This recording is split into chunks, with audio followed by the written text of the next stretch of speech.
There is a map that Beijing does not officially publish.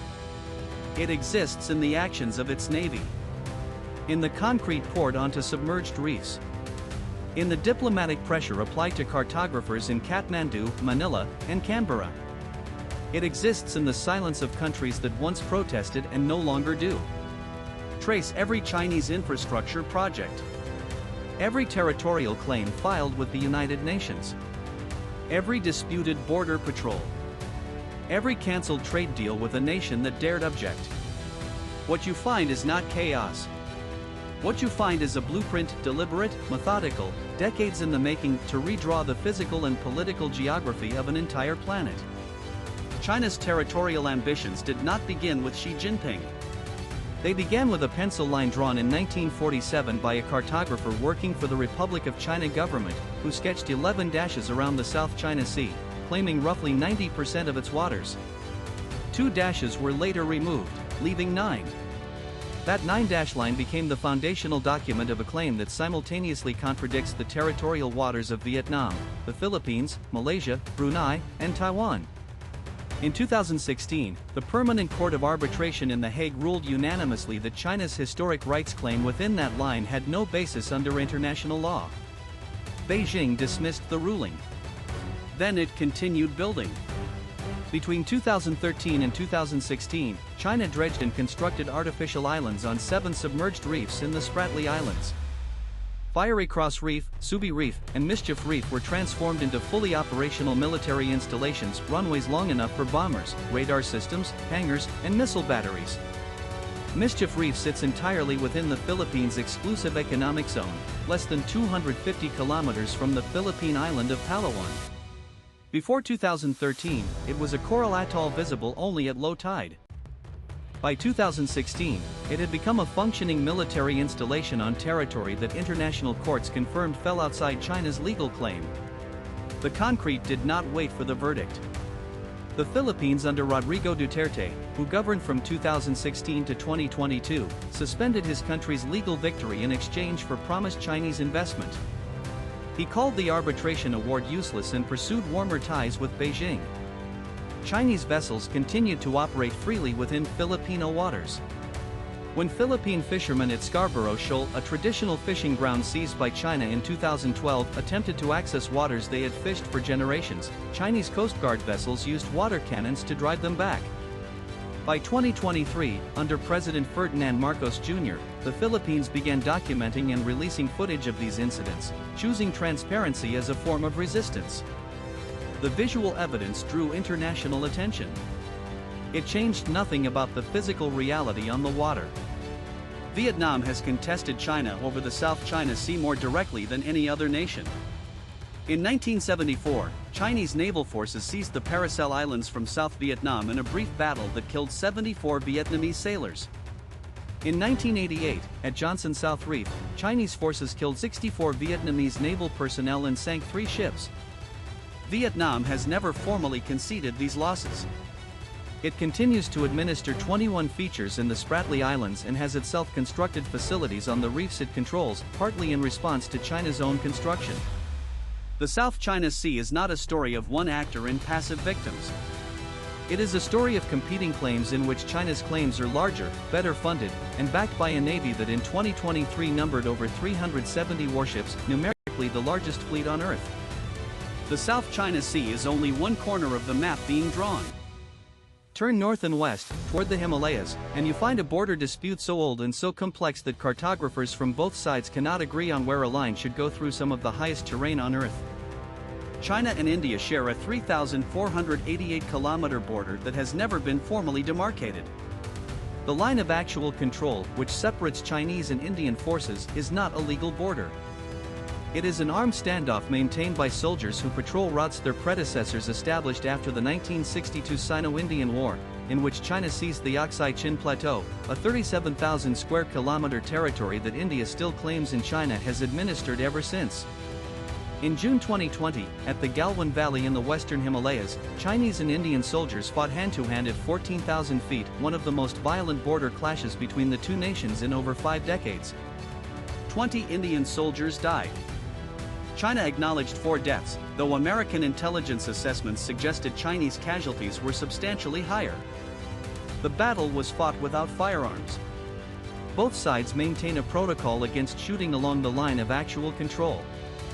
They used clubs, rocks, and iron bars. After the fight, China had advanced its effective position on the ground. Satellite imagery confirmed new Chinese structures in areas previously considered Indian-administered. In August 2023, China's Ministry of Natural Resources released what it called the Standard Map of China. It included Arunachal Pradesh, a northeastern Indian state of 84,000 square kilometers, home to 1.4 million people, labeled entirely as Chinese territory. It included the Aksai Chin. And it extended the 9-dash line into a 10-dash line, adding a new dash in the waters east of Taiwan. India rejected the map within 24 hours. Malaysia, the Philippines, Vietnam, and Taiwan all issued formal protests. Western governments called the map legally meaningless. But maps are not only legal documents. They are statements of intent, distributed to 1.4 billion people through state media, school textbooks, and government websites. The renaming campaign has run quietly alongside the cartographic one. In April 2023, China's Civil Affairs Ministry released official standardized Chinese names for 11 locations in Arunachal Pradesh, the third such exercise since 2017. Previous lists in 2017 and 2021 had named 6 and 15 locations respectively. Each renaming is a bureaucratic act that costs nothing and changes nothing on the ground. The cumulative effect, viewed internally, is a Chinese administrative record that increasingly treats foreign territory as Chinese administrative space. Bhutan, a small kingdom bordering both India and China, has been the site of a border negotiation that few people outside the region fully understand. China and Bhutan have no formal diplomatic relations. Yet since 1984, the two governments have held more than 24 rounds of border talks. In October 2021, they signed a memorandum of understanding on a roadmap for resolving their dispute. India observed this process with considerable attention. The contested areas, particularly the Doklam Plateau, have direct implications for India's Siliguri corridor, a strip of land as narrow as 20 kilometers connecting India's northeastern states to the rest of the country. Any shift in the Bhutan-China border arrangement in that region would affect a geographic choke point of strategic consequence for Indian territorial continuity. Taiwan sits at the center of perhaps the most consequential territorial claim of this century. Beijing's position has been consistent since 1949. Taiwan is a province of China temporarily governed by a separatist administration. The People's Republic of China has never governed Taiwan for a single day. The island has its own elected government, its own military, its own currency, its own passport, and its own foreign relations, conducted through unofficial channels because most countries, under pressure from Beijing, do not formally recognize it. In 2022, Speaker Nancy Pelosi's visit to Taipei triggered the largest Chinese military exercises around Taiwan since 1996. Ballistic missiles were fired over the island and landed in Japan's exclusive economic zone. China described the exercises as a rehearsal for a blockade. The Chinese government's strategy on Taiwan has shifted over decades. The original formulation of one country, two systems was proposed to Taiwan in 1983 and rejected. Hong Kong received that framework in 1997. By 2020, after Beijing imposed a national security law on Hong Kong that effectively ended its political autonomy, the model lost whatever persuasive power it retained among Taiwanese voters. Support for formal independence in Taiwan has risen consistently since 2019. In January 2024, William Lai Ching-te, the candidate most openly skeptical of Beijing's unification framework, won the presidential election. China responded with military exercises and economic pressure. The distance between Beijing's map of Taiwan and Taiwan's own political reality has not narrowed. It has widened. The territorial project extends into the Indian Ocean through what analysts call the string of pearls. China has built or significantly funded port infrastructure in Gwadar in Pakistan, Hambantota in Sri Lanka, Chittagong in Bangladesh, Teokbyu in Myanmar, and Djibouti on the Horn of Africa. Hambantota is the most documented case. Sri Lanka borrowed heavily from Chinese state banks to build the port. Unable to service the debt, the Sri Lankan government in 2017 signed a 99-year lease transferring operational control of Hambantota to China Merchants Port Holdings, a state-controlled Chinese company. It was the first time a Chinese-financed port project resulted in a formal transfer of operational control in a foreign country. The Belt and Road Initiative, launched by Xi Jinping in 2013, is the financial architecture underlying much of this geographic expansion. By 2023, over 150 countries had signed agreements under this framework, authorizing Chinese companies and financing to build roads, railways, ports, power plants, and fiber optic cables across Asia, Africa, Europe, and Latin America. Zambia, Ecuador, Tanzania, and Malaysia have all cancelled or renegotiated major Chinese infrastructure contracts, citing costs, opaque terms, and concerns about sovereignty. The debate over whether Chinese lending constitutes a deliberate debt trap or simply reflects the complexities of development finance remains contested among economists. What is not contested is the geographic footprint it has produced. In the Arctic, China declared itself a near-Arctic state in a 2018 white paper despite being located thousands of kilometers from the Arctic Circle.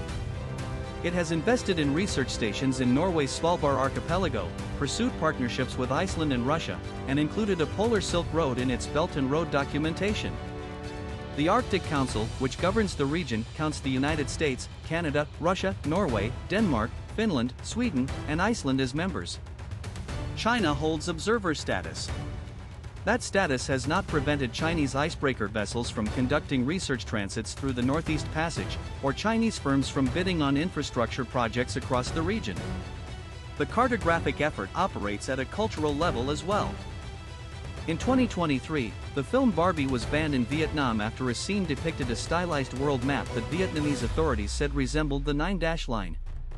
The film's distributor denied any political intent. Vietnam's government maintained its position. The episode illustrated how sensitized the affected nations have become to any visual representation of regional borders and how geography has become an embedded political act even in popular culture.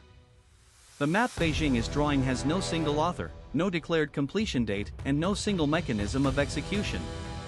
It is written in sand dredged from the ocean floor, in loans extended to governments in fiscal distress, in textbooks distributed to children from Shanghai to Lhasa, in port agreements signed in capitals where the local currency was under pressure and alternatives were limited.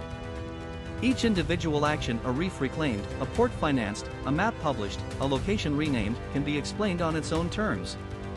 Taken together, they form a pattern. Whether that pattern constitutes a coherent grand strategy, an opportunistic accumulation of advantage, or something in between is a question that governments from Washington to New Delhi to Brussels are still working to answer. What is already settled is the physical reality. The reefs exist. The ports operate. The maps circulate. The names have been registered. The geography is changing. The question now is not whether it happened. The question is what comes next and who decides. If this episode changed the way you see the world, hit like right now. Every like helps us keep uncovering the geopolitical stories that shape our future, the ones that powerful governments and institutions would rather keep buried. Subscribe to Iron Century and turn on notifications so you don't miss the next episode. The next story goes even deeper. The world is being redrawn right now, and you need to understand how. The century of iron has only just begun.